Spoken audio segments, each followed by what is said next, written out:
रामकृष्ण हरी मित्रमैत्रिणींनो, आजच्या व्हिडिओमध्ये तुमचं सर्वांचं अगदी मनापासून स्वागत करत आहे. मी आज तुम्हाला एक छोटीशी कथा. काही घरांमध्ये फक्त मुली जन्माला येतात आणि काही घरांमध्ये फक्त मुलंच जन्माला येतात. तर मुलगी ही लक्ष्मीचं प्रतीक असते. मुलगी ही एक नाही तर दोन घरची लक्ष्मी असते. एक सासर आणि दुसरं म्हणजे माहेर. मुलगा आणि मुलगी या दोघांच्या डोक्यावर जेव्हा अक्षता पडतात त्या दोघांना लक्ष्मीनारायणाचा जोडा असे म्हणले जाते. म्हणून प्रत्येक घरामध्ये मुलगी आणि मुलगा दोघेही जन्माला यायला हवेत. पण होतं काय, एखाद्याच्या घरामध्ये फक्त मुली जन्माला येतात आणि एखाद्याच्या घरात मुलगा जन्माला येतच नाही. तर ते मुलासाठी खूप तरसलेले असतात. मुलगा आपल्याला होत नाही. काय कारण असू शकेल याचा तुम्ही कधी विचार केला आहे का? तर हे रहस्य गरुड पुराणात दडले. काही घरांमध्ये पिढ्यानपिढ्या फक्त मुलगेच होतात. याचे कारण म्हणजे त्या घराण्यावर असलेले पितरांचे विशेष आशीर्वाद. गरुड पुराण सांगते की ज्यांचे पितर तृप्त होत असतात ते आपल्या वंशाचा विस्तार करण्यासाठी स्वतःच्या अंशाने पुत्राच्या रूपाने जन्माला येतात. तुमच्या घरात जेव्हा लहान मुलगा खेळतो ना, तेव्हा समजून जा की तुमचे आजोबा किंवा पणजोबा कोणत्या ना कोणत्या रूपाने तुमच्यावर आशीर्वाद देत आहेत. पितरांच्या डोळ्यात जेव्हा आनंदाचे अश्रू येतात तेव्हाच घराण्यात वंशाचा दिवा उजळतो. दर अमावस्येला घराच्या दक्षिण दिशेला तिळाच्या तेलाचा दिवा लावा. पितृपक्षात विधिवत श्राद्ध करा. रोज जेवण्यापूर्वी गायीसाठी एक घास बाजूला काढा. हा उपाय 21 दिवस करत जा. घरात पुत्र सुख नांदेल. जर एखाद्या व्यक्तीने मागील जन्मी खूप दानधर्म केला असेल, विशेष म्हणजे कन्यादान केले असेल किंवा एखाद्या पुत्रिक व्यक्तीला आधार दिला असेल, तर या जन्मी ईश्वराची देणगी म्हणून त्याच्या घरी मुलगा येतो. आज तुमच्या आयुष्यात जे काही सुख किंवा दुःख आहे हे तुमच्या कर्माचंच फळ आहे. जर आज मुलगा हवा असेल तर आधी तशी कर्मे करायला हवीत. दर शनिवारी गरजू मुलांना दूध किंवा गोड पदार्थ दान करा. कर्माची पाटी कोरी करा. देव तुमची झोळी नक्की भरेल. ज्या घरामध्ये कुलदेवतांना मान राखला जातो तिथे कधीच वंशाची कमतरता भासत नाही. तुम्ही तुमच्या कुलदेवतेला जेव्हा साकडं घालता की हे देवा, माझा वंश पुढे चालवण्यासाठी मला एक पुत्र दे आणि मी त्याला तुझ्या सेवेत लावेन, तर तो संकल्प पूर्ण होतो. आपल्या कुलदेवतेला विसरू नका. दर शुक्रवारी किंवा मंगळवारी शक्य होत असल्यास अभिषेक करा.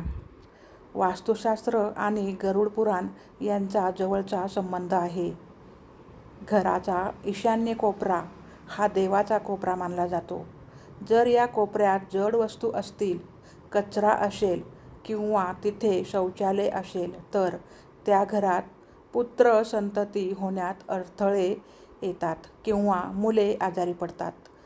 तुमच्या घराचा कोपरा शुद्ध असेल तरच तिथे एखादा पवित्र आत्मा जन्म घेईल.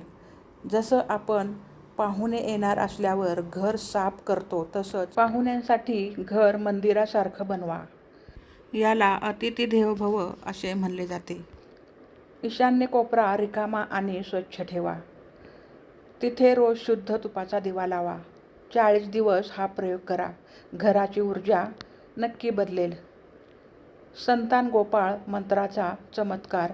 गरुड पुराणात श्री विष्णूंच्या बालकृष्ण रूपाची उपासना करण्यास सांगितले आहे. जेव्हा साक्षात भगवान कृष्ण प्रसन्न होतात तेव्हा ते स्वतः पुत्राच्या रूपाने घरात येतात असा भाव आहे. रोज सकाळी आंघोळीनंतर तुळशीसमोर बसून संतान गोपाळ मंत्र ओम देवकी सूत गोविंद या मंत्राचा एक माळ जप करा. हे 40 दिवस विनाखंड करा. मित्रमैत्रिणींनो, आता ही कथा ऐका, जी तुमच्या जीवनात सारं काही सांगेल. एका छोट्याशा गावात विठ्ठल नावाचा एक शेतकरी राहायचा. त्याच्या घरात 4 मुली होत्या. विठ्ठल खूप आनंदी होता, पण त्याचे गावकरी आणि नातेवाईक त्याला टोमणे मारायचे. तुझ्या म्हातारपणी तुला खांदा द्यायला मुलगा नाही. तुझं नाव कोठून पुढे जाणार? विठ्ठलच्या पत्नीच्या डोळ्यात नेहमी पाणी असायचं. एके दिवशी एकादशीच्या दिवशी वारीला विठ्ठल पंढरपुरात गेला. तिथे त्याला एक शुद्ध वारकरी भेटले. विठ्ठलने रडत रडत आपली व्यथा सांगितली. तो वारकरी हसून म्हणाला, "अरे विठ्ठला, तू विठ्ठलाचा भक्त आणि पुत्रासाठी रडतोयस? अरे, मुलगा आणि मुलगी हे 2 पाय आहेत संसाराचे. पण तुला जर पुत्र हवा असेल तर आधी हे विचार की तू कुणाचा पुत्र होण्यास लायक आहेस का? तू तुझ्या आईवडिलांची सेवा करतोस का?" विठ्ठलाला आपली चूक उमजली. त्याने घरी येऊन आधी आपल्या वृद्ध आईवडिलांची मनोभावे सेवा सुरू केली. गरुड पुराणात जसं सांगितलंय तसं पितरांचं श्राद्ध केलं आणि आश्चर्य म्हणजे वर्षभरातच विठ्ठलाच्या घरी एका तेजस्वी मुलाचा जन्म झाला. लोकांनी विचारलं, हा चमत्कार कसा झाला? विठ्ठल म्हणाला, हा चमत्कार नाही, मी माझ्या कर्माची आणि पांडुरंगाची कृपादृष्टी आहे. मित्रांनो, या कथेतून आपण काय शिकलो की जेव्हा आपण दुसऱ्याचे ऋण फेडतो तेव्हा देव आपलं नशीब बदलतो. आज जर तुमच्या पोटी मुलगा येत नसेल तर कदाचित देव तुमची परीक्षा घेत असेल किंवा तुम्हाला काहीतरी शिकवू पाहत असेल. खचून जाऊ नका. मित्रमैत्रिणींनो, ज्यांच्या घरात फक्त मुली आहेत त्यांनी स्वतःला कमी समजू नका.